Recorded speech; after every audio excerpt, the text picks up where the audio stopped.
그래서 불면증 환자분들이 공통적으로 몸은 너무 피곤한데 머리가 멈추지 않는 것 같아요 라고 이야기하시는 경우가 많습니다. 이건 의지의 문제가 아니라 자율신경계의 생리적인 각성 상태가 풀리지 않은 결과입니다.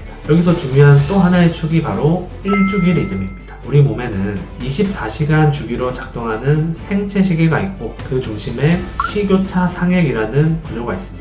시교차 상액은 뇌의 시상하부에 위치한 작은 신경핵인데 우리 몸의 시계 역할을 하면서 수면과 각성, 체온 변화, 호르몬 분泌, 자율신경계의 하루 리듬을 총괄 지휘합니다. 그래서 일주기 리듬 수면장애 환자분들에게 저녁 시간 이후에는 집에서 선글라스를 착용하게 하기도 합니다.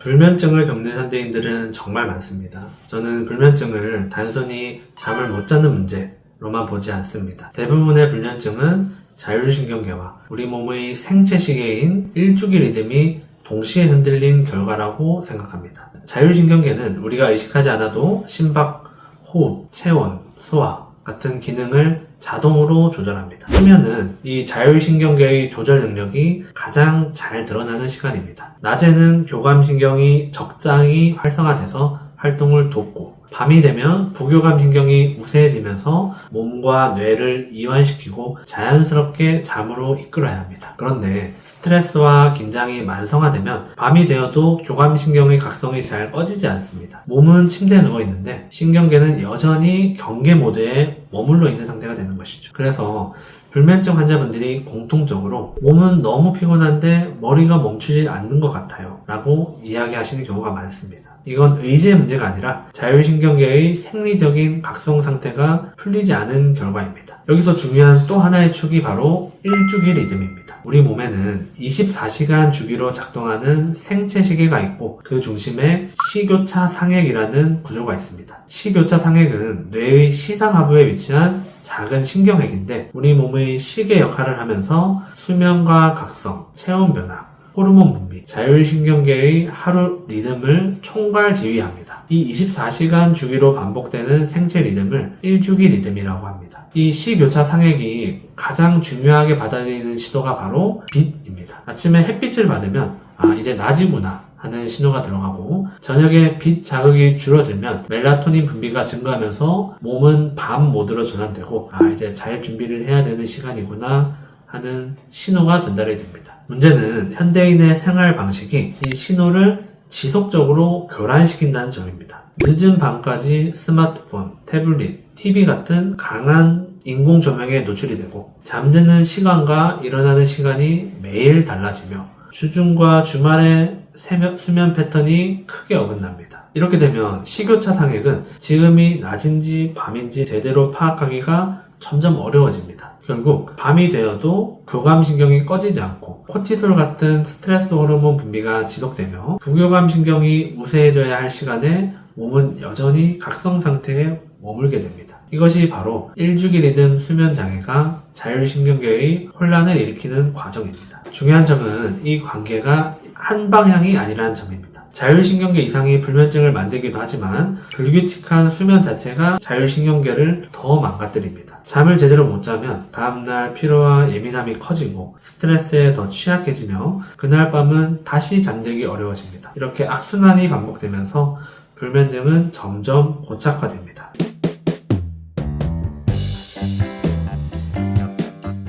이 과정에서 많은 분들이 수면제의 도움을 받기도 합니다. 임상에서 수면을 위해 흔히 쓰는 약물들 중에서 항불안제, 특히 벤조디아제핀 계열 약물은 잠이 오게 할 뿐 아니라 불안과 긴장을 빠르게 낮춰서 입면을 돕습니다. 하지만 장기 복용 시에 내성과 의존성에 문제가 있고요. 졸피뎀 같은 수면제도 의존성과 내성, 수면의 질 저하, 수면증 이상 행동 등이 보고되어 있습니다. 그래서 저는 수면제를 무조건 쓰지 말라고 말하지는 않습니다만 약은 수면으로 가는 다리 역할이지 목적이 되어서는 안 된다고 강조합니다. 약에만 의존할수록 몸이 스스로 잠드는 능력은 점점 약해질 수밖에 없기 때문입니다. 결국 불면증 회복의 핵심은 자율신경계와 일주기 리듬을 다시 조절하여 정상 작동하도록 만드는 데 있습니다.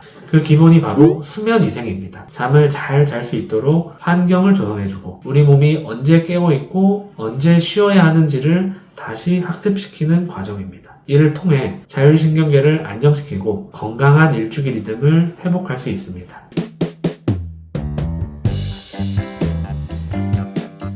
건강한 수면을 위해 지켜야 될 수면 위생 방법들을 소개해드려 보겠습니다. 일단 첫 번째로 강조하고 싶은 것은 수면에 대한 강박을 내려놓는 것입니다. 불면증이 심한 분들은 잠을 못 자는 것에 대한 걱정, 불안이 큽니다. 그래서 잠자리에 들기 전부터 오늘은 꼭 일찍 잠이 들어야 돼 하는 강박이 생기기가 쉽습니다. 문제는 이런 강박이 우리 몸을 더 긴장시키고 각성시킨다는 점입니다. 잠을 자는 공간부터가 불편한 공간으로 무의식에 각인되고 활동할 때는 피로감을 많이 느끼다가도 침대에만 가면 정신이 또렷해진다는 분들도 계십니다. 그래서 역설적이게도 잠을 잘 자려면 꼭 잠에 들어야 한다는 강박을 내려두는 게 중요합니다. 물론 오랫동안 잠에 들지 못하면 피로감을 느끼겠지만 우리 몸에 당장 치명적인 해가 생기거나 영구적인 손상이 생기는 것은 아닙니다. 편안하게 눈만 감고 있어도 몸이 충분히 회복된다는 것을 기억하고 편안한 마음을 먹는 것이 중요합니다. 그래서 마인드셋을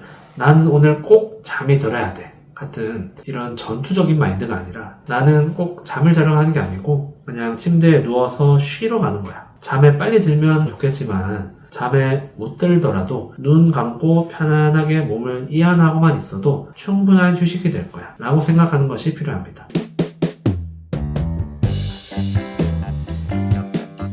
두 번째는 규칙적인 수면 시간을 유지하는 것입니다. 매일 같은 시간에 자고 같은 시간에 일어나는 것이 중요합니다. 늦어도 12시 전에는 자고 7시간 이상은 수면을 취해야 됩니다. 특히 현대인들에게 강조하고 싶은 것은 주말에도 평일과 동일한 시간에 일어나는 것이 좋습니다. 이것이 일주기 리듬을 일정하게 유지하는 데 도움이 됩니다. 우리가 평일에 피로가 많이 쌓이다 보면 주말에 밀린 잠을 몰아서 늦게 일어나는 경우가 많은데 사실 그런다고 피로가 더 풀리진 않습니다. 식교차 상액이 가장 싫어하는 게 매일 바뀌는 기상시간이기 때문입니다. 주말에 늦잠을 자면 순간적으로는 덜 피곤한 것 같아도 뇌의 입장에서는 월요일이 되면 갑자기 다른 시간대로 이동한 것 같이 혼란을 느끼고 이는 자율신경계와 신체 전반에 악영향을 줍니다. 이를 사회적 시차라고 부릅니다. 시차가 있는 외국에 여행 갔다가 온 것 같은 피로감이 생길 수 있다는 거죠. 또한 낮과 밤이 바뀌어서 활동하는 것은 신체적, 정신적으로 악영향이 매우 큽니다. 이런 일주기 리듬의 혼란이 자율신경계의 문제뿐 아니라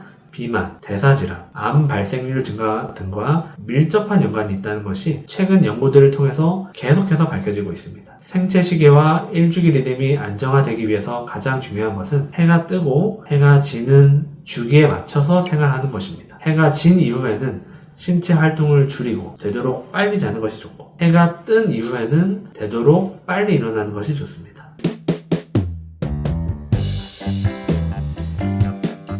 세 번째는 낮 시간에 충분한 활동, 그리고 규칙적인 운동, 햇볕을 쬐는 것입니다. 해가 떠 있는 시간에는 햇볕을 충분히 보고 산책을 하는 등 충분한 신체 활동을 하는 게 좋습니다. 규칙적인 운동, 특히 낮 시간대의 야외 운동은 햇볕을 충분히 받아 일주기 리듬을 조절하고 수면의 질을 높이는 데 중요합니다. 가장 추천할 만한 운동은 걷기, 달리기입니다. 이렇게 낮에 교감신경을 건강하게 쓰고 밤에 부교감신경으로 자연스럽게 넘어가게 만드는 설계라고 할 수 있습니다. 아침부터 낮에 햇빛을 충분히 보면 망막을 통해서 식교차 상액으로 강한 낮 신호가 들어가고 그날 저녁 멜라토닌의 분비가 더 자연스럽게 시작됩니다. 반대로 낮에 실내에만 있고 빈 노출이 적으면 시교차 상액은 낮 신호를 약하게 받으므로 밤이 돼도 밤이 됐다는 신호를 잘 받지 못하게 됩니다. 이것이 지속되는 각성 상태로 이어질 수 있는 거죠. 운동도 마찬가지입니다. 낮에 적절한 활동, 충분한 신체 활동이 있어야지 그게 밤의 수면 추진력으로 바뀝니다. 불면증이 심한 분일수록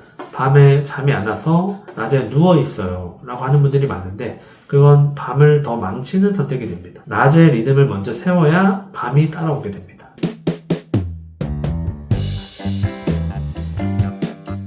네 번째는 야간의 활동 조절입니다. 해가 진 저녁 시간 이후에는 운동, 강한 신체 활동, 야식 등을 피합니다. 정적인 활동을 위주로 하는 것이 좋습니다. 해가 진 시간부터 밤에 잠이 들 때까지 몸이 곧 잘 시간임을 인지하고 잠에 잘 들 수 있도록 준비한다고 생각하면 됩니다. 야간의 격렬한 운동은 수면을 방해합니다. 잠들기 3-4시간 전에는 운동을 마쳐야 합니다. 이는 밤에 교감신경을 올리는 행동들을 줄이자는 뜻입니다. 밤늦게 격한 운동을 하면 체온과 아드레날린의 각성이 올라가고 높은 심박과 호흡수가 유지되면서 부교감 신경으로의 전환이 늦어집니다. 야식도 단순히 위장이 불편한 문제를 넘어서 밤에 음식을 먹는 것은 우리 몸에 아직 활동 시간이구나 라는 착각을 하게 만듭니다. 그 결과 수면이 얕아지거나 수면 중에 중간에 각성을 하게 될 수 있습니다.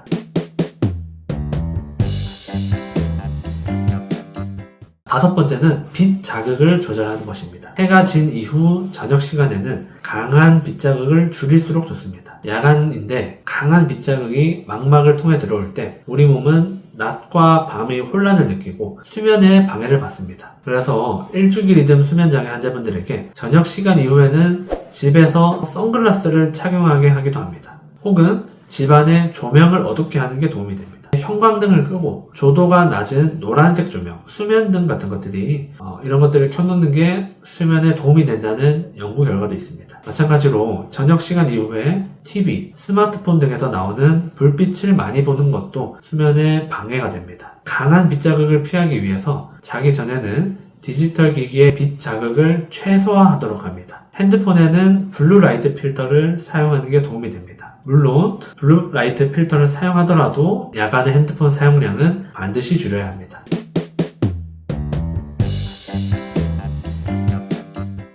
여섯 번째, 수면 전 이완 활동입니다. 수면 전에 이완 활동을 통해 몸과 마음을 안정시키는 것이 중요합니다. 불면증이 오래된 분들은 잠을 자야 한다는 압박이 강해져서 침대에 누워도 몸이 계속 긴장합니다. 이때 호흡은 가장 빠르게 접근 가능한 스위치입니다. 천천히 길게 내쉬는 호흡은 미주신경을 통해 부교감 신경 톤을 올리고 심박의 과각성을 낮춘 방향으로 작동합니다. 잠들기 전 10분에서 15분간 이런 심호흡을 통해 부교감 신경을 활성화시킵니다. 잠들기 전 따뜻한 물로 목욕을 하는 것도 신체적, 정신적으로 이완되며 자연스러운 수면을 유도합니다.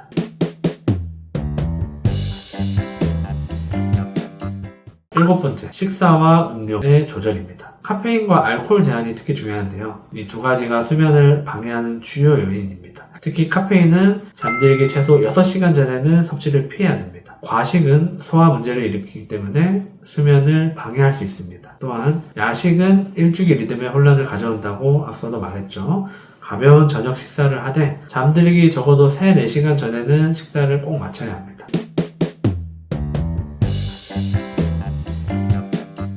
여덟 번째는 낮잠 조절입니다. 낮잠을 길게 자는 것은 밤 수면을 방해합니다. 긴 낮잠은 수면을 보충하는 것이 아니라 밤에 잘 수면을 더 일찍 낮에 땡겨오는 것과 같습니다. 낮잠을 자야 한다면 20분 이내로 제한하고 늦은 오후에는 피하는 것이 좋습니다.